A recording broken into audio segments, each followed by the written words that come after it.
Live from the apocalypse.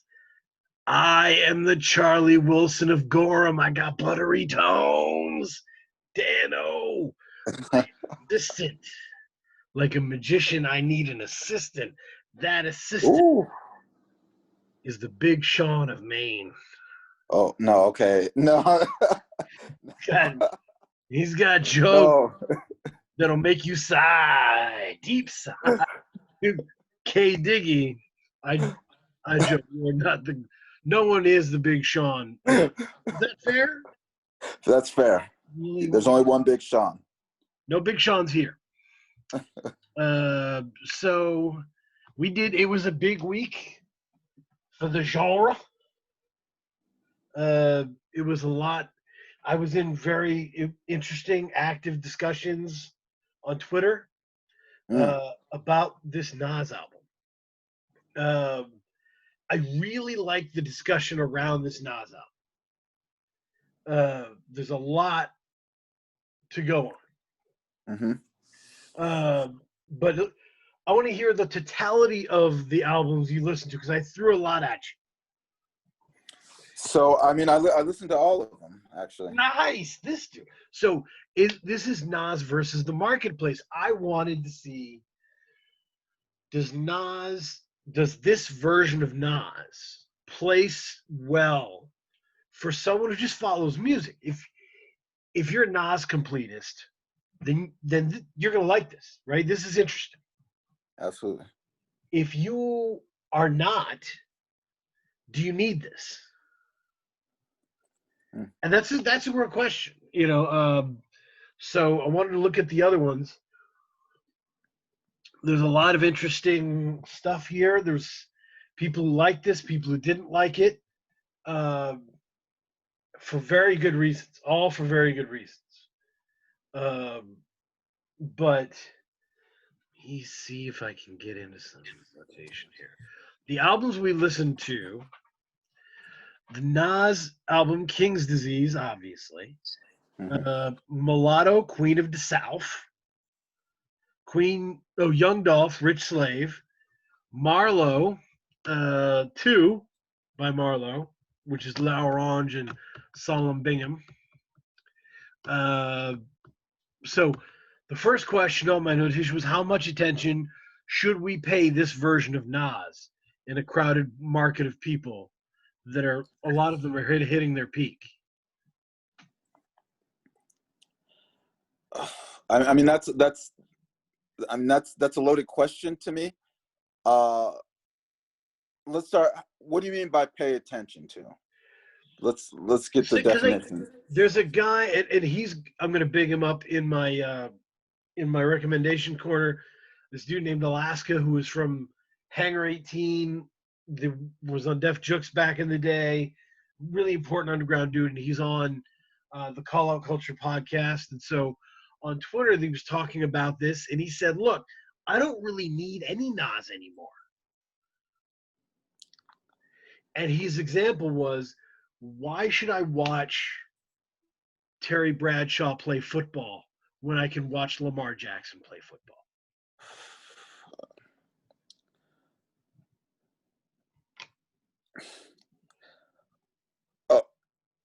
Okay, I mean, I think it boils down to the point, because I don't want to say that any artist, like, their voice is no longer necessary.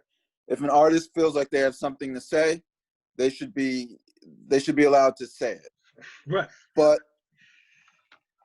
what I will say with the album, he didn't really say anything. So that's, I mean, he had a couple of good lines, but he didn't really say anything. Like, I didn't leave the album I listened to the album twice.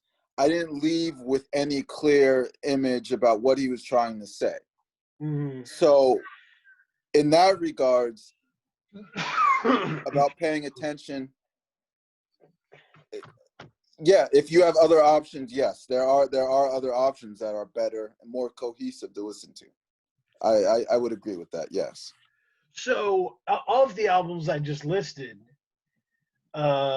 where does King's Disease rank? Third, above Third. Marlowe 2. Marlowe 2 is fourth. Yep. Which one was first? I mean, I liked Queen of Da Souf. That was my personal favorite. And once again, it goes back to like a personal favorite not being the best. I did think the Young Dolph was probably the best. Mm. Rich Slave was probably the best of the 4 albums. But I liked Queen of Da Souf.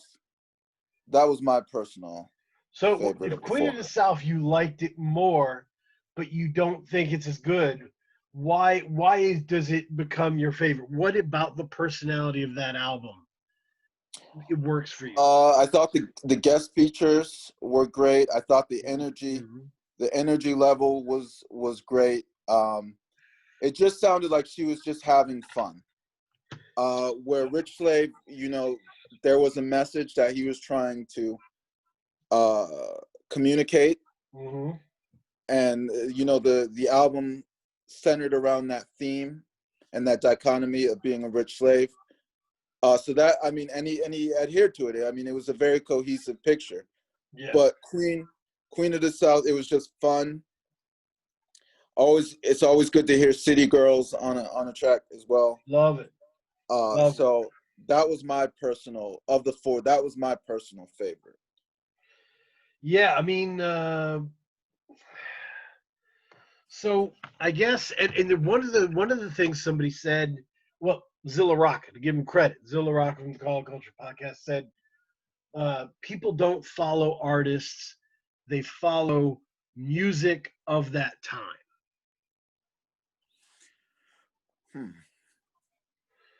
Uh, so I thought that was a very interesting idea. I don't think it applies to King's Disease, but I do think it applies to Queen of Da Souf. Now I'm kind of not understanding, what does he mean by follow music of the time? What does he mean? What do you think he means by that? So I will tell you specifically. Like, Okay. Mulatto is someone who won a reality show. Okay. That's how she got her deal. You said on Lifetime? Yeah, it was like a Lifetime reality show, and she won it, and she got a Okay. record deal, and she did. And I was thinking while listening to this, I'm like, of course she won this. Like, and of course Gucci is sitting there like, I tried to sign Mulatto, but she was already signed on that guest verse he does. Yeah. Because, and I think this is a little bit what Zilla Rock was saying, that this is the music of now. Right. This sound, Mulatto's Queen of the South, if you put it on, press play, it's not going to seem weird to you at all, right? No. This is what City Girls do. This is what Megan does.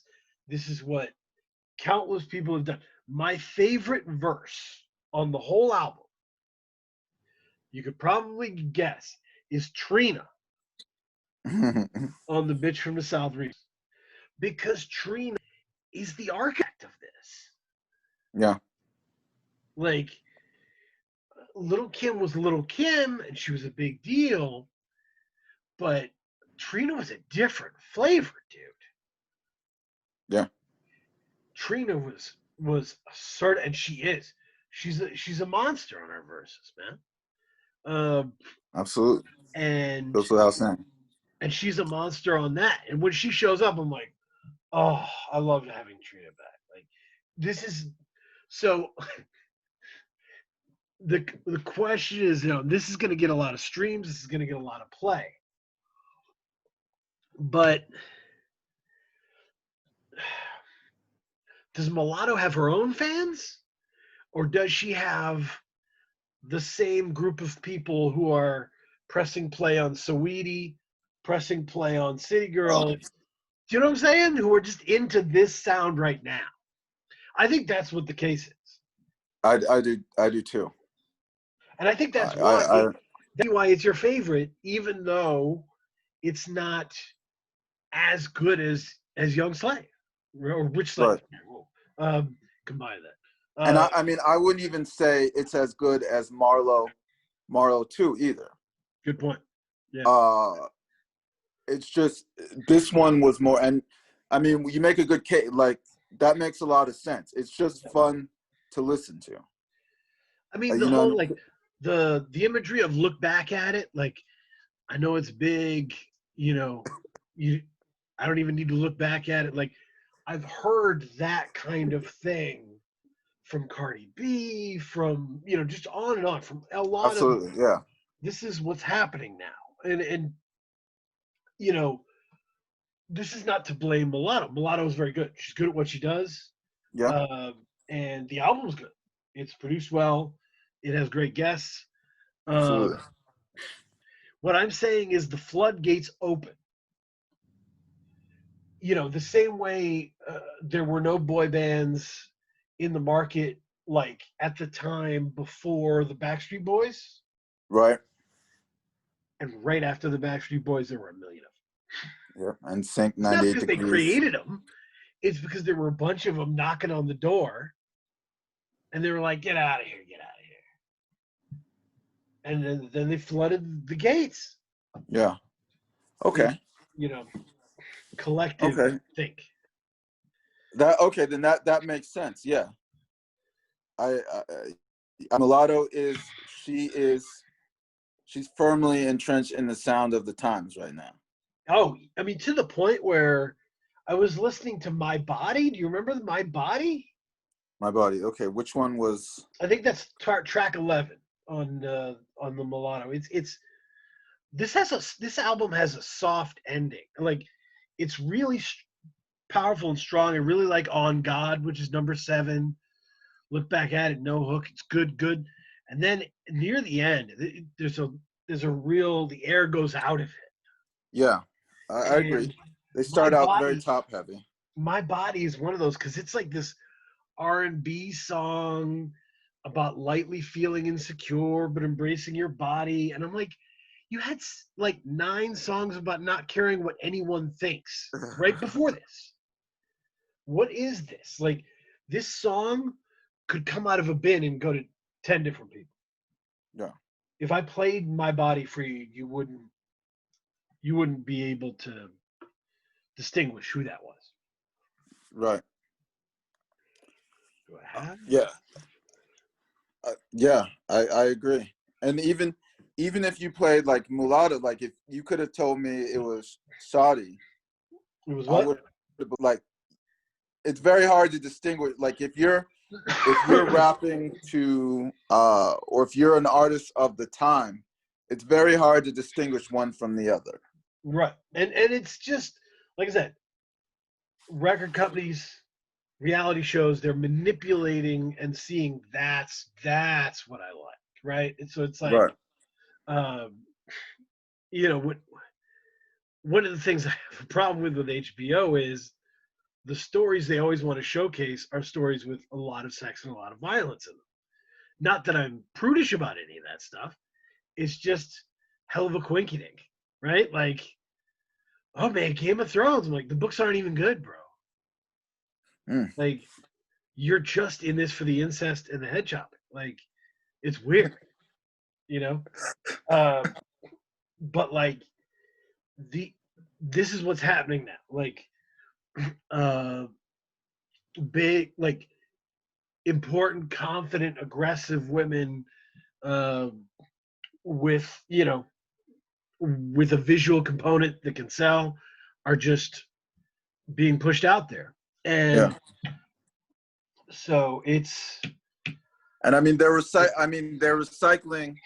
I mean the sampling, like they know what is going to appeal to their audience. They know what's going to be able to play on the radio. So they're using a lot of the same samples as well. So it all becomes indistinguishable at a point. and I don't want to overanalyze because this is Mulatto's first album. Like, this could be this could be the beginning of growth into something more important. It very well could be, but I think there are a few kinds of albums within these. So you said, well, okay, so let's talk Rich Slave. Hmm. I want I want a hat that's black like this and just says Dolph in all capital letters with an exclamation point. I'd love the screaming Dolph, like ad lib. Nope. It comes out of nowhere. It just comes out of nowhere. It's so sharp, and it's like Dolph, and you're like, oh shit, they did it again. Um, that like he's a specific kind of artist. I've listened to Dolph for years. The rap we had on him back in the day was that Dolph, way back in the mixtape days, Dolph would give you three killer songs, bangers that you had to have, right? Right. Super energy, great guest stars, like rolling it. You take those three songs, you'd add them in your car, and you'd keep moving. You know, the rest of it was, not worth it. Uh, he's not like that anymore. No. He's not. And what's happened is he's a sculptor. Like I've coined this. I coined these imaginary phrases that no one else uses, so it's fun. Mhm. An artist who stays within the same lane, but and keeps building and building and building within that. I'm calling that a sculptor. So keeps evolving their sound in that same lane, like getting Evolving in the same place, right? Not okay. not moving, but evolving.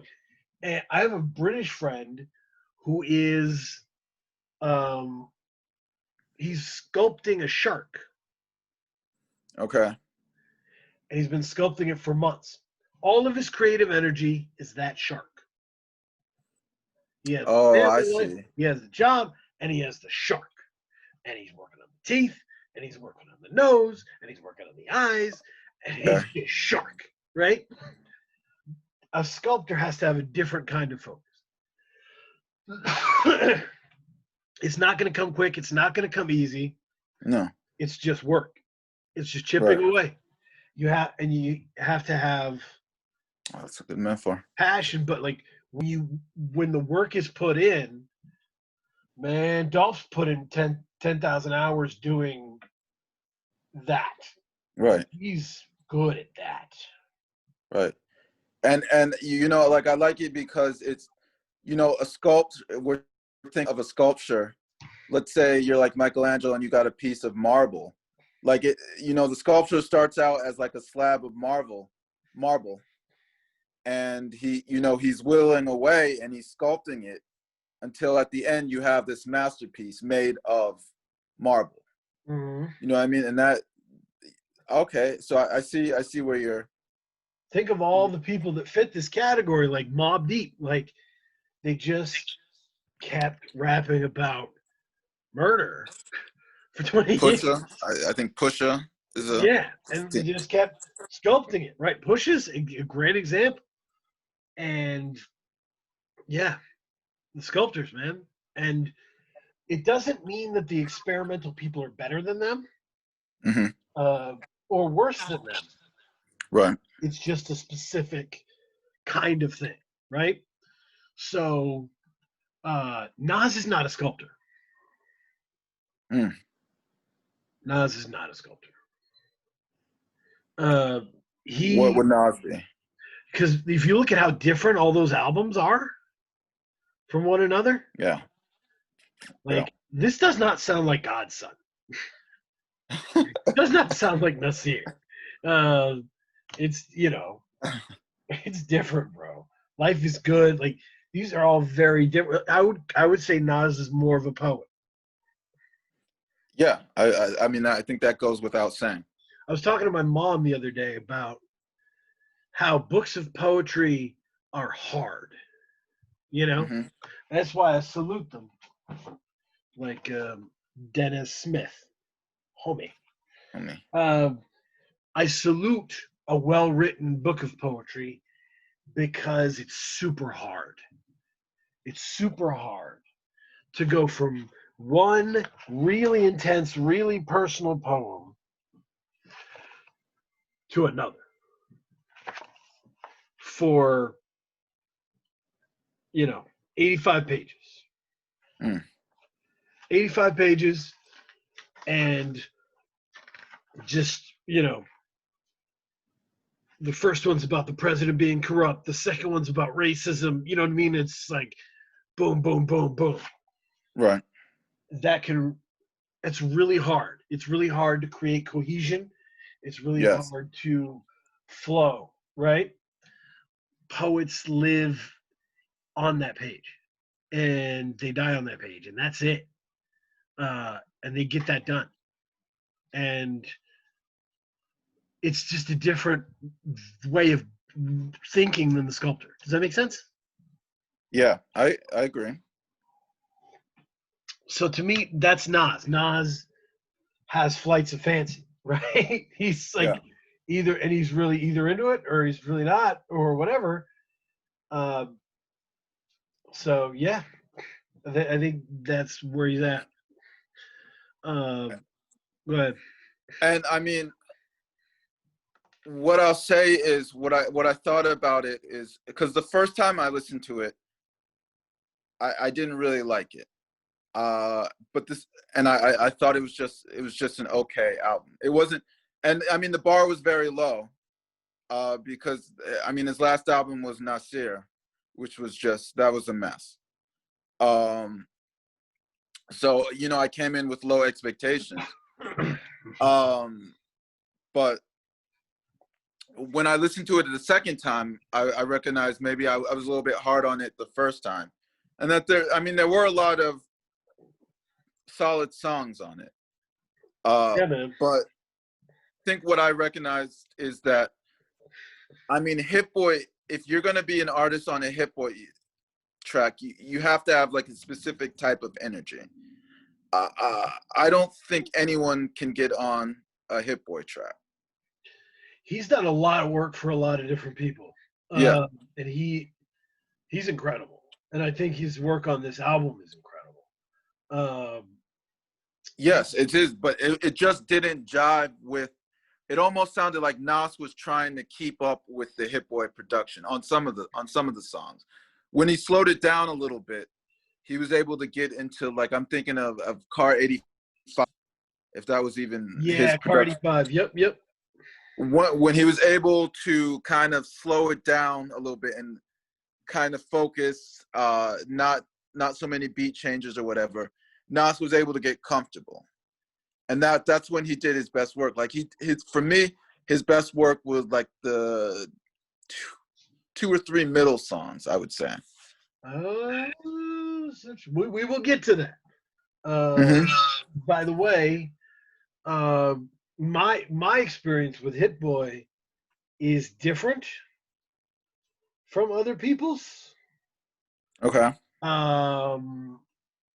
Because I mean, I think people know Hit Boy for the bangers and stuff. I know him because he has a group, like a pet group out of California called Audio Push that I adore. Who is very lyrical, provides them awesome beats, and they just kill it. It's great. And I was following them for a while. So he's, big knocking production. I will say, in comparison, to compare Marlowe 2 and King's Disease. Okay. I will say, as a writer and someone who watches movies that end poorly, it is much harder to write the ending than the beginning.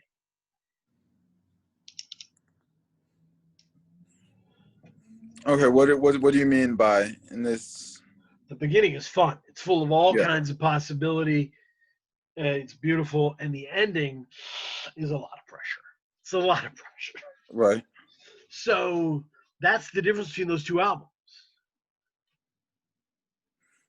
Marlowe was pretty good, but it wasn't like everyone was sitting there like, Solemn better bring it, you know? Right.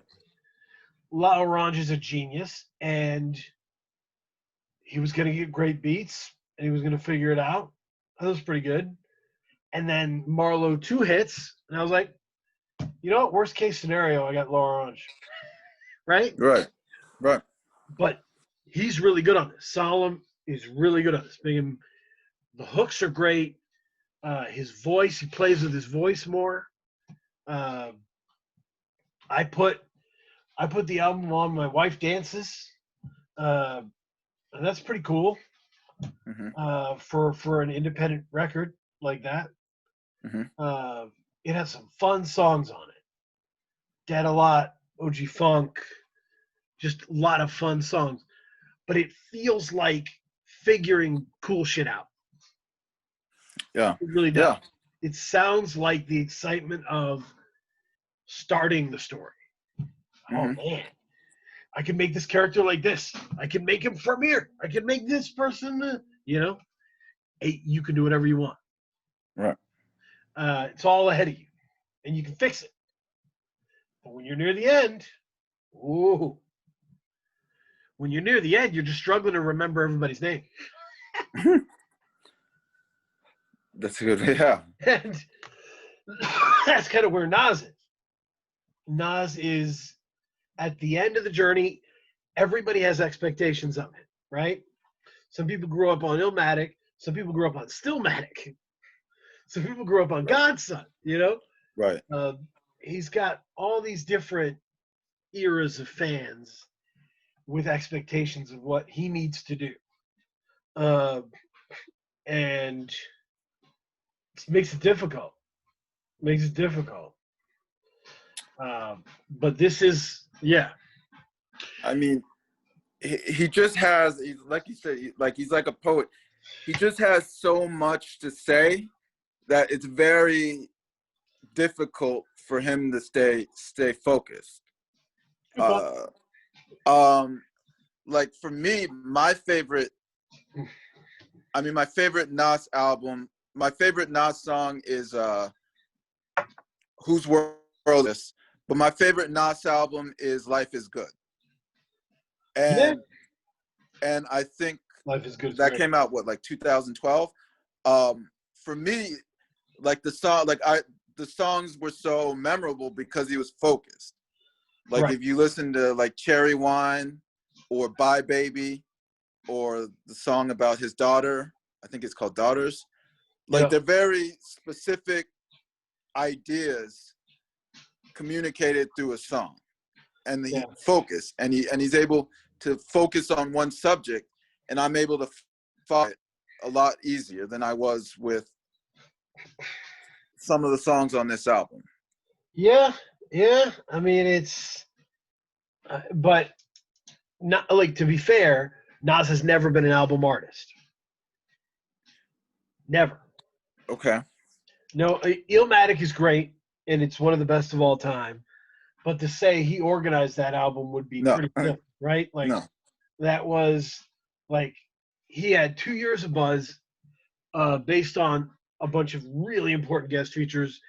New York came together, the best minds, and they were like dueling with each other. They heard each other's beats and were like, "I'm coming for you." Like they were battling each other out, trying to give him the best beats, right? That's not anything that happened for him again, or anybody else. But it's difficult. It's difficult. Usually, there's like 3 great songs on a Nas album. You know, this has like at least 5. You said great songs? Yeah. I would say good song. You know what? They're good songs, but it feels like an album of singles. Right. Like when I compare, and I shouldn't say singles. When I compare it to a Marlowe, or even Rich Slave, there was a cohesion. Yeah. Oh, I'm sorry. No, go Go ahead. thing is, I Marlowe, like I said, is the excitement of discovery. Young Rich Slave is the sculptor. I would say compare it against 444, and how does it work?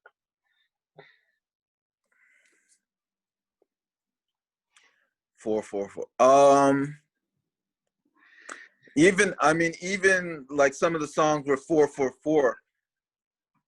There, I mean, the narrative was Jay-Z is this elderman and trying to speak to the young rappers or the rappers that look up to him, explaining him to me like what point in life he's at.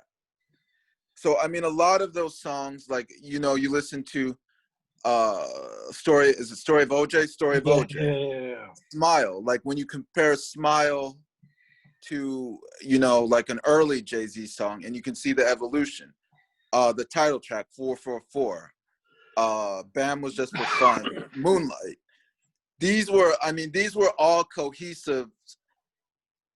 You know, they were all cohesive songs rapped by like the same narrator, the same voice. Just did not like some of the subjects even in the on Nas, some of the subjects in the songs themselves were like some of the verses they just didn't correlate to each other. Like his mind moves so quickly, like he'll say something and then he'll go to another thing and then another thing, and like it was just very hard to follow, which in turn creates a lack of cohesion. Yeah, I think On that top is of Hit Boy's production as well. Like Hit Boy's production is very energetic. A lot of beat changes, and I mean, Hit Boy's production keeps you on his toes as well. mm-hmm. Pair that with how Nas raps, and it's just a lot. There's no cohesion in the album, in my opinion. Here we the so and somebody said that they didn't like how the vocals were mixed. That they wouldn't have mixed it so warm. It's a very warm mix. Hmm. There's a richness to his voice, right? There's a warmth and a richness to the music, Yes. right? Think of the title track. You know, you can hear it. You can hear it starting, and it's a weirdly enriching kind of sound. I actually like that as a decision. The more I listen to it, I think Hit Boy wanted to consciously make Nas a little more approachable. A little more what?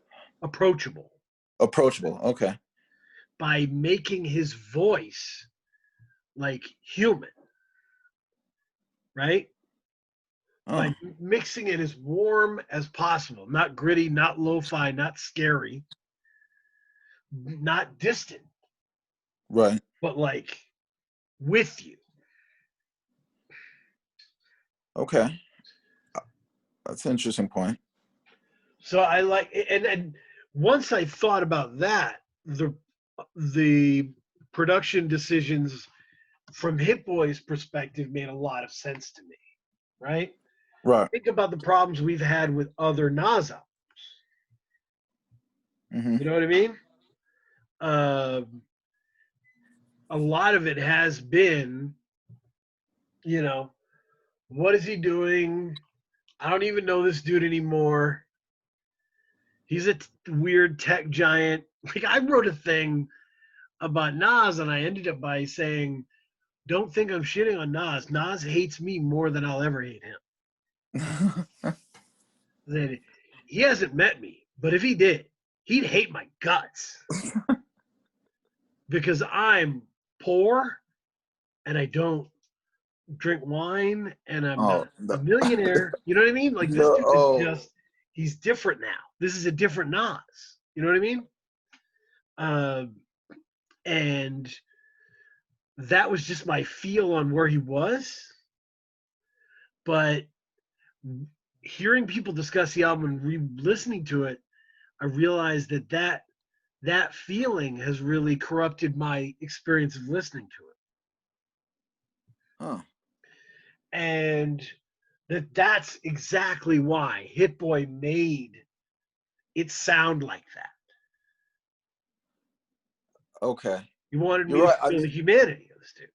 okay. You're right. Because the things that he raps about, if there was different production, he would come off a lot harsher, a lot colder. Is Yes. that what you, yeah, okay.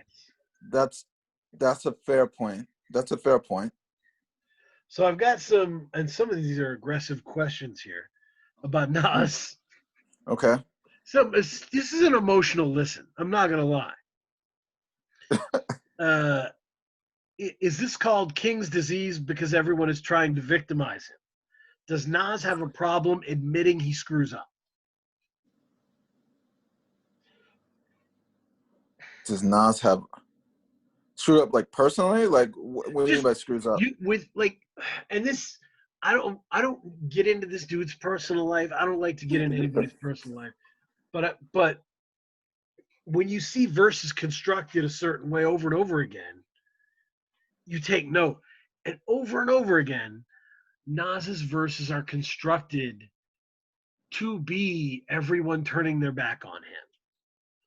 And like everyone Hmm. giving him the short end of the stick and oh my wife, geez, oh my ex and oh man, and everybody's, I'm trying to uplift people and they're just messing me over and nobody's anybody right now. And at one point he's like, who the real hucksters are? The IRS because they tax you. I'm like, Yeah, you know what? It's that I mean that's just how all the great like I think it reminds me a lot of Michael Jordan. They all have like that chip on their shoulder. You know what I mean? That's what drives them. You know what I mean? So of course Nas is a little petty. Absolutely. I mean that's just who he is. but Even money's not going to get rid of that. Nas is a smart guy, so I feel like Absolutely. one of the arms of his intelligence just cleans up his mistakes. You're never gonna get a Nas album that's like, I messed this up and I'm sorry, right? It's always gonna be like these kids nowadays, you know, and that's one of the things that grates on me. I want him to be in a place where he can just give me real shit. But Uh, that's just not who. I mean, you wish Sometimes Michael he is Jordan though. Sometimes he does. Sometimes. on. I mean, like I wish Michael Jordan was more humble in The Last Dance, but That's it is. fair. I mean, That's fair. that's just. I mean, honestly, fine on The Last Dance. If he could do a redo on that Hall of Fame speech, he should. That's messed up. That's crazy. Oh, feel. Anyway, next question. How many people on Full Circle sound better than Nas? How many of the firm sound better than Nas Oh, at this point?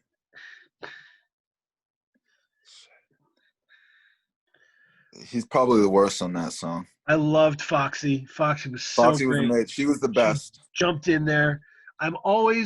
My heart always beats for Cormega. I love Cormega. He's the best. Um, I almost went to an AZ show. Did I ever tell you about this?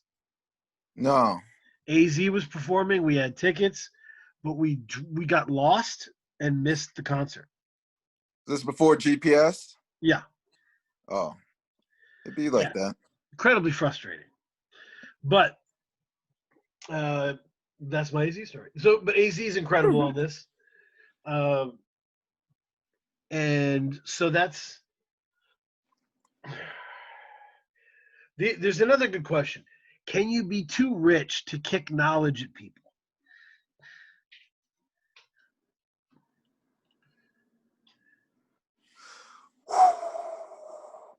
Well, I When mean, does it become, because the things we share and don't share are so different, right? Like when he's saying, who the real problem is, the IRS, like that's something him and his friends talk about. on yachts and such, right? At fashion shows. Like, that's something that they talk about. These George Soros, these tax people, OMG, right? But like that doesn't hit for me. So when he's telling me secrets of success, like, or telling me things that could help me with my life, a lot of it just doesn't apply. We're not in the same place. Does it? Oh, that, I mean, that's a good question. I mean, if we're talking about the audience that, you know, listen to Illmatic, like, okay, let me phrase this, because to kind of dig deeper into this question. How would you say the approach between Jay-Z, because I feel like Jay-Z on 444, like we'll go with Story of OJ, was kind of doing the same thing in a lot of ways. And I don't like Story of OJ, really, to be honest. Okay. If you were like, I'm going to burn 444, do you need any of the songs from it? I'd say, give me Smile, and that's it. Take the rest. What didn't you like about Story of OJ? Yeah, it's kind of dumb. It's kind of dumb.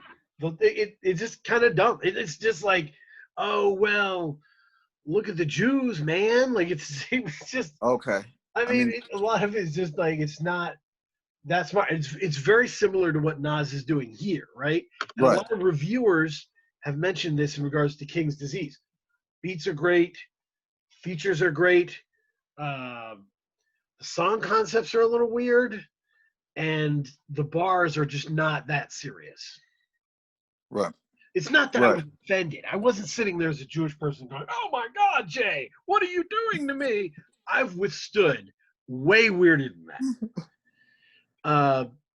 It was just weak sauce. It was just not that smart.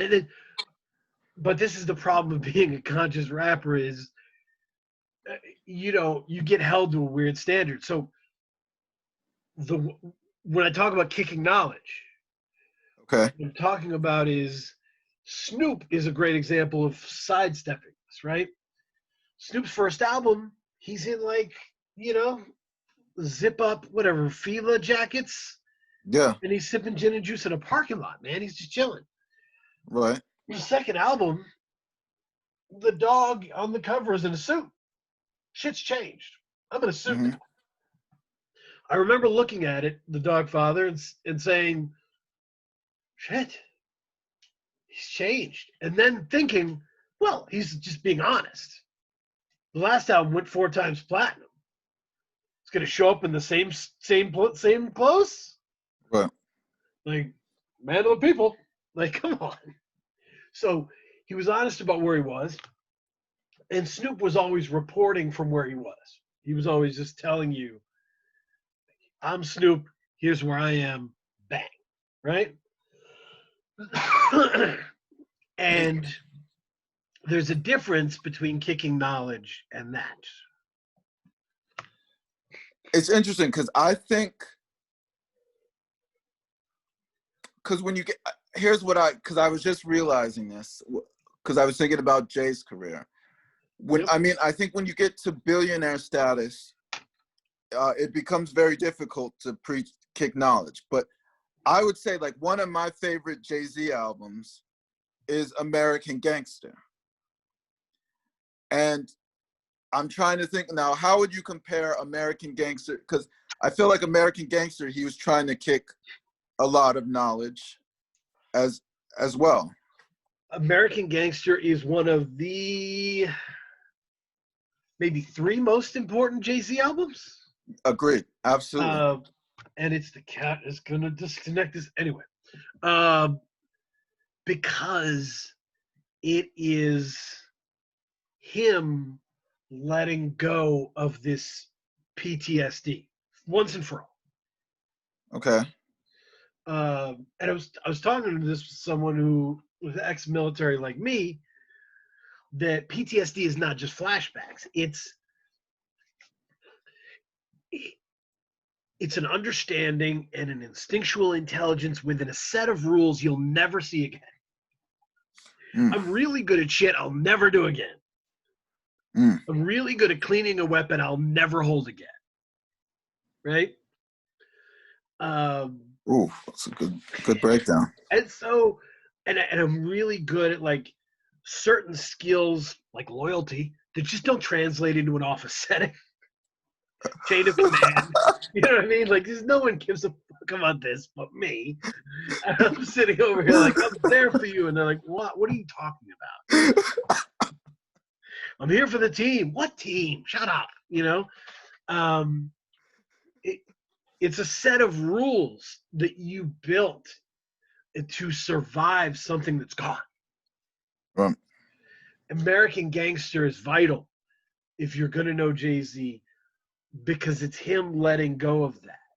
When he's rapping from the perspective of the drugs, destroying the girl, I know. coming to terms with what he did. Oh, shit, I didn't put that together. Woo! That's his apology. Woo! And so, I mean, that's, it's not really kicking knowledge. It's therapy, man.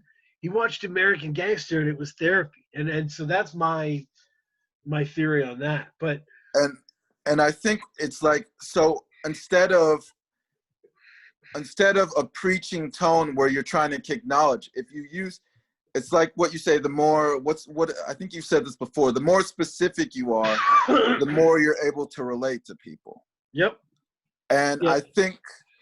I think, you know, with American Gangster, Jay-Z, he was, because, and even Nas's verse on American Gangster was probably the best thing I've heard from him in 20 years. But what I'll say is, I think when you're just trying to tell your story, people can get more out of that by just telling your story and telling what you're going through than you trying to explain what you're going through.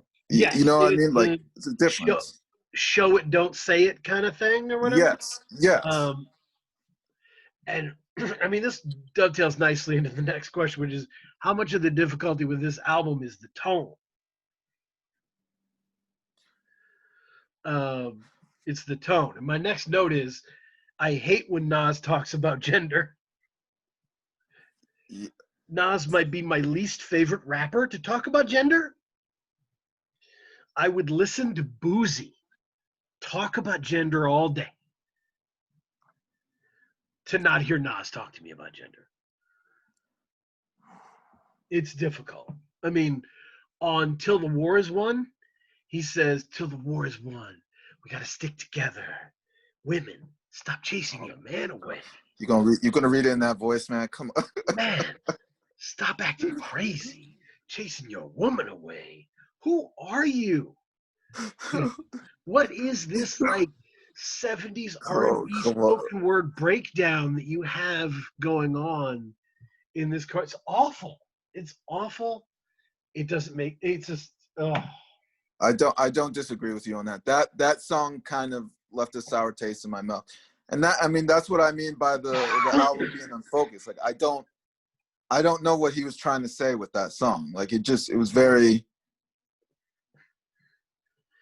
it's all over the place. Just very confusing to me. It's there. I wish there was someone who had a buzzer. You know what I mean? Someone Hit Boy hired to have a buzzer, right? And so, like, Nas goes in and goes, oh gosh, the stupidest people in Africa created algebra. And somebody goes, hits a buzzer. No one sentence African history lessons anymore. No, enough. You've been doing this at Belly. It never works. It's weird. It's never specific. It's never, like, you know what I mean? It just, I don't know. And some of this could be my problems, but no, I agree. So it's difficult, but some of it is tone, man. There's a tone where Nas feels like someone who's talking down to you. There's no way to say it. Yeah, like, he's the smartest man in the room. You know what I mean? Like,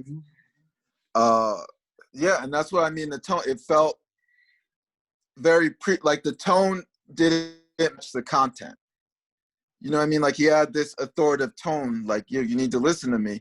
But then you start listening to him, and he's like, I have no idea what you want me to understand. Like I don't. But when he hits it, like when he goes into that car 85 zone, Yeah. then he's thinking about his life and he's working through where he has been to where he is. That's an interesting journey. Like that's something we want to go on with you. Like it's weird. It's a weird album, and I don't know, man. I mean, for me, his imagery, like he's still like that car 85. I thought that was excellent because of the imagery. He's good at storytelling, like creating a story. Like he could have wrote that down in text and it would be a great story. Like his imagery is like the way he's able to, like, you know, use imagery to transport the listener to that specific environment.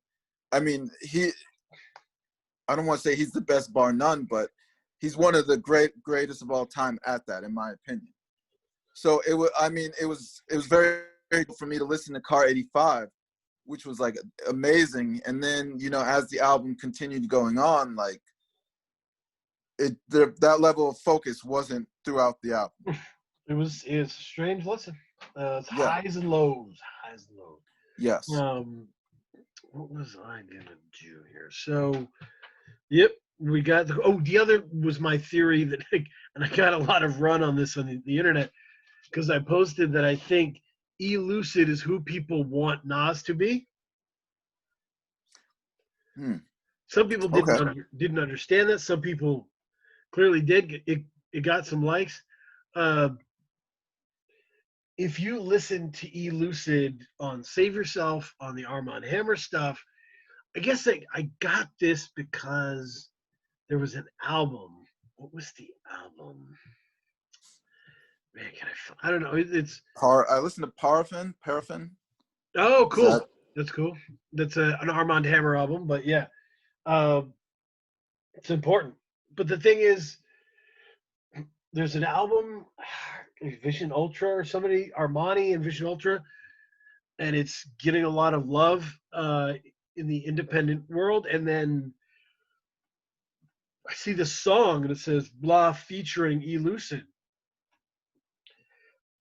and the it's just Elucid on the track. The guy just stepped away from his own album and said, "You get this one, Elucid," and Elucid took it, and it was unbelievable. And I was like, man, people respect him so much. Like the underground rap community respects Elucid so much. He is someone of like unimpeachable integrity. Okay. When we were doing the Armand Hammer, we compared it to Training Day. And he's Ethan Hawke's character. Right. That's kind of how he walks around rap. Like he makes beats. He makes incredible beats. He has crazy lyrics. They all come from this weirdly meditative place.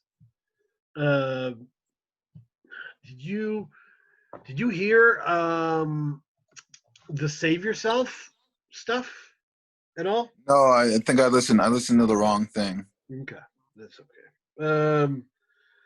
Fucking Save Yourself. What the fuck? That's an awesome album, and there's a song on here that is called and shout out to Curly Castro. Holy smokes. He is on the Call Out Culture podcast again, and he's part of the Wrecking Crew. He is so passionate when he recommends an album that I can't help but listen to that. Mm-hmm.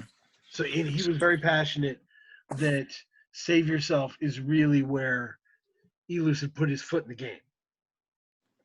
And so he's got a song called Wake Up Dead Man. Wake Up Dead Man. And it's pretty crazy. Let me see here. Let me have it.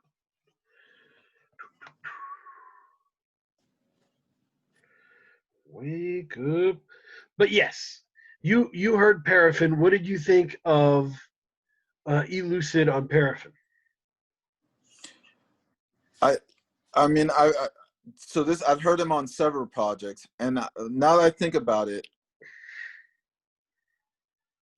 so this is when you say this is who the underground wants Nas to be, Elucid. Yep.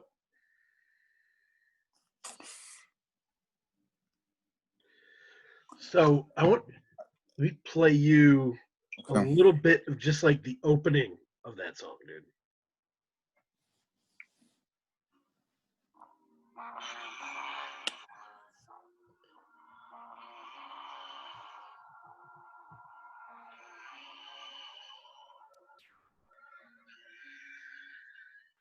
This piano was played underwater by a slave ship suicide jumper with 8 fingers. No, he didn't take a selfie. Squatting at the final frontier of gentrification to the east. Sound bath meditation in the form of vacant. Great.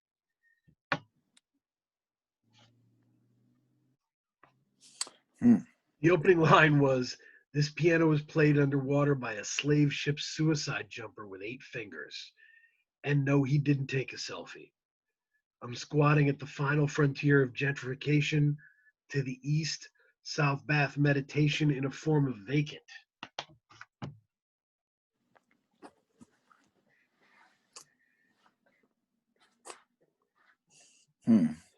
So he has meditative stuff, he has jokes, he has personal stuff, but he's very literary. He's very literary in what he does. But you know what I'll say? What I'll say is, I think the production that he raps over, oh, that's Italian. The production that you rap over allows you to do that. And that is, you know I immediately posted that it's unfair to compare the two because Elucid is a genius producer. Yeah, that's what I'm saying. Yes. If the production that you're over, like if the production that you're rapping over fits the tone of what you're rapping about and there's no dissonance, you're going to be allowed to have more like freedom, I guess you could say. I don't know if I'm explaining this. No, freedom's an important word. There's another great rapper named Scorsese who was talking about Nas is a major label artist who was never meant to be a major label artist. Yeah. Very good point. That, it's from a different time, right? Nas comes about, New York comes around him, boom. Right. Elevates him. All of a sudden he's in this King of New York kind of thing, war. None of us ever really thought, like, is he the kind of guy who needs to be King of New York, or is he built for this? Like, you know what I mean?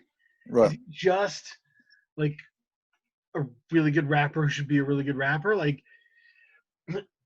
big budgets, big videos, people on crosses, right? Like, crazy stuff. Street dreams, Mm-hmm. Jiggy era stuff, money, and kind of people don't really feel like Nas has the integrity that Elucid had. But as you said, Elucid came up in a different time. He was able to build himself and construct himself as long as he wanted, as much time as he wanted to take. Yeah, I mean, he had. I don't think he came up in a different time, but he had more freedom. Like, there's no expectations. So that and the production. I mean, as I said, I think the production plays a major role. Like, your production, the music you're rapping over needs to be in accordance with what you're rapping about. Like, they need to be lockstep. And so I thought there was like a dissonance. There was a dissonance in sometimes there's a dissonance in, and we saw that a lot with Nasir. Sure. Like, there's a dissonance in what he's rapping about and the tone he's rapping about. and like the production, what the music sounds like. And yes, I mean it's, and what I mean by different time is that after those big labels crashed and those big music videos crashed and all that stuff, the waves of artists after that were all people who were producers too. Big Crit's a rapper, he's a producer too. J. Cole's a rapper, he's a producer too. Okay. Is this a quinky dink? No, it's not, right? The technology was more freely available. The record labels were dead on their feet. You could just put your stuff out and create a career, right? Okay. So a whole bunch of artists, I mean, even like Caliushis did her own first mixtape, like on an iPad or something, like on GarageBand. Right. And it's good. It sounds good. It's just that the times we're in, and I think he was still a part of that, and so he had to grow up different. He had to come up. Yeah, and I mean, he had to take control. They had to take control of their own sound. And Nas never had. I mean, like you said, for Illmatic, I mean, I watched a documentary. I'm sure we both seen it. The documentary on Illmatic, you could see, like you said, there was a coalescence behind Nas. Like they heard his talent, which is undeniable, his intelligence, and they were like, okay, this is who we want to put on. Right. This is who we want representing our city. And I mean, he got some of, I mean, the production on that album is that's probably one of the best produced albums, hip hop albums. And what he was able to get from the amount of sources that he was able to get him from is astounding. That's why it's a classic. Another interesting point, Dad Bod Rap Pod responded and said, the people like who want Illmatic Nas are just listening to Griselda. Whoa. And that's an interesting idea. This is why I said Elucid is who people want Nas to be, because I don't think people want Nas to sound like he did then. I give people credit for wanting to see the maturity in the artists as they grow older. Like, right. I think everybody liked Life is Good, and they liked it because it was different and it was good, right? It was like fun to see that. I think they want to be able to see what they liked in him, but they also want to see the growth. Okay.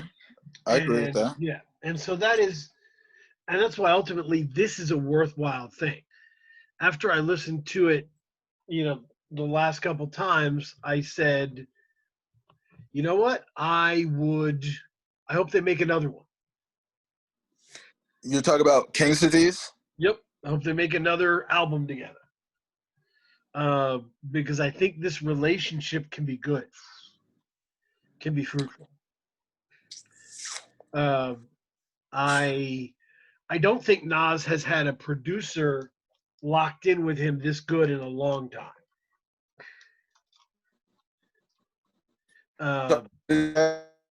What's up? You're breaking up. I'm here.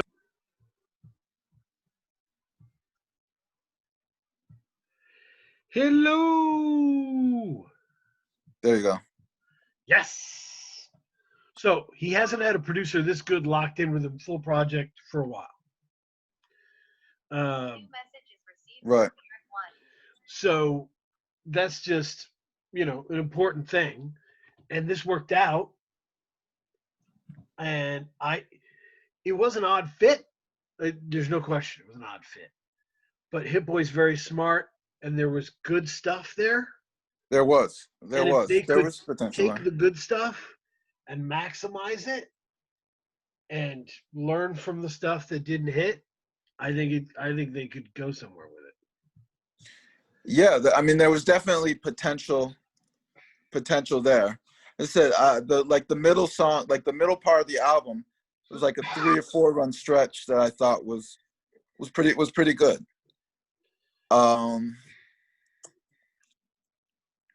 Yeah, I mean, I think he needs, even, I don't mind Hit Boy production, but I think they need an executive producer, someone in there that's going to like focus him, someone whose voice he respects. That, I mean, that's for me. Like, I mean, there's rumors that he's got something with Dr. Dre coming, or that because he said he has like another secret project that he's working on. Okay. But the rumor is Dr. Dre. But whether you like Dr. Dre or not, I think if he has a veteran producer in there, that if he has a veteran producer in there, that can really guide him, and let him know what direction, or let him know when he's going off track, or give him that buzzer when he's like, yeah, man, like, come on, let's get back on the train here. I think that would go really well for him. Yeah, man, no, it's interesting, and I think segue into the Nas math. Are you ready for the Nas math? Yeah, let's go. Let me get my. So I can explain it while you get it. Yep. I am a supporter of music and people who make music. I just bought hats from a bunch of people. You know what I mean? Like, I love supporting artists, but I'm also very cheap. Mm-hmm. So when I was like exclusively buying albums and not buying digital, or even when I started buying digital, because I don't really like to stream albums that I like. If I like it, I want to buy it. Right. So you got to have criteria to do that. The criteria was go through each song and how much would you pay for it? Okay.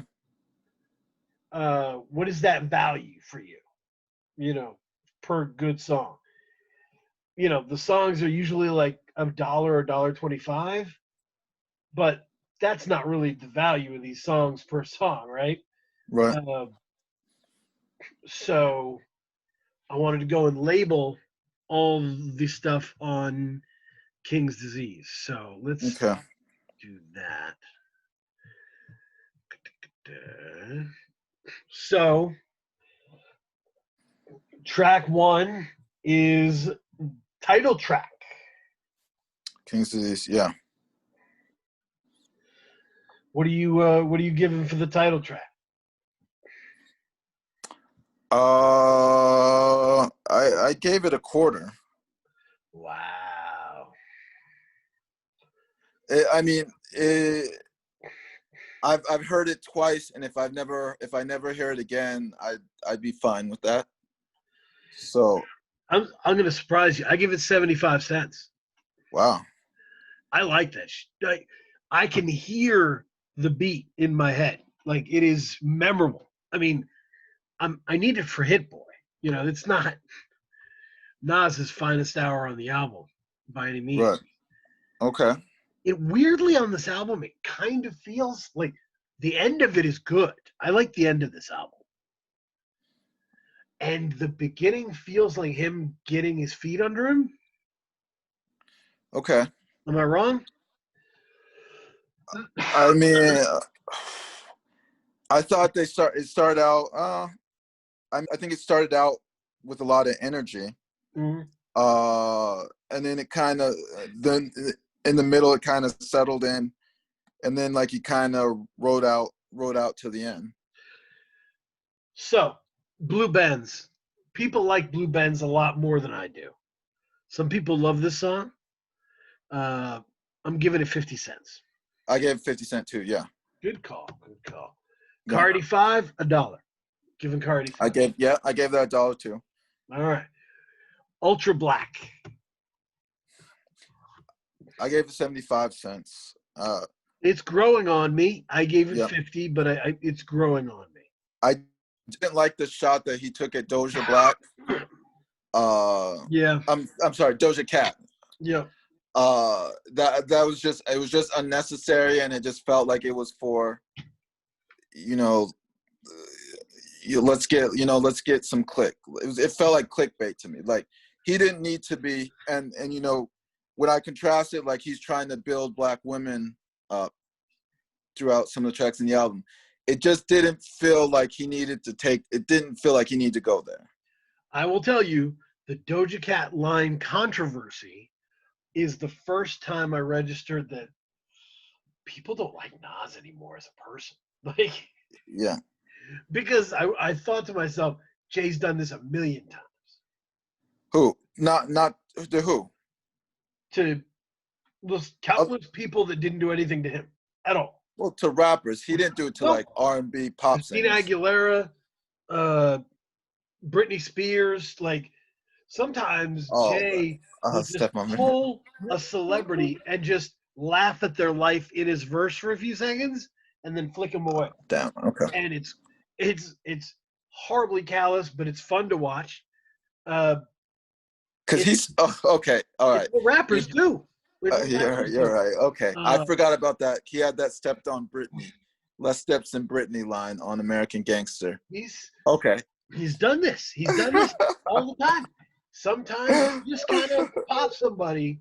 And this was the lightest flick. This was just like, not like Doja Cat. We ultra. It was just, he didn't think seconds about it, and I was just like, ooh, like, a lot of us have not recovered from the Khalees allegations of spousal abuse because he's never really addressed it in an appropriate way.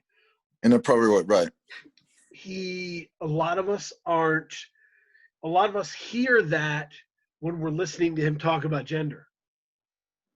You know, when he's talking about how women should be and how women should act, it's hard, and that's why this Doja Cat line sticks out to us so much. It's an open wound in the pipe. So we're getting to it. I think we might have some disagreements here. 27 Summers. I'll give you 40 cents. Yeah, I'd go like a quarter. Okay. Replace Me with Big Sean and Don Toliver. I'd give it a quarter. I would probably give you a quarter to Never Play It Around Me. I don't think any of these three people should be together on a song. Yeah, I mean, like, at the ending, that little that back and forth between Big Sean and Nas at the end was kind of that didn't sit well with me, I guess you could say. It felt like the beginning of Lost, like a plane had crashed. Fair. Yep. Are you there?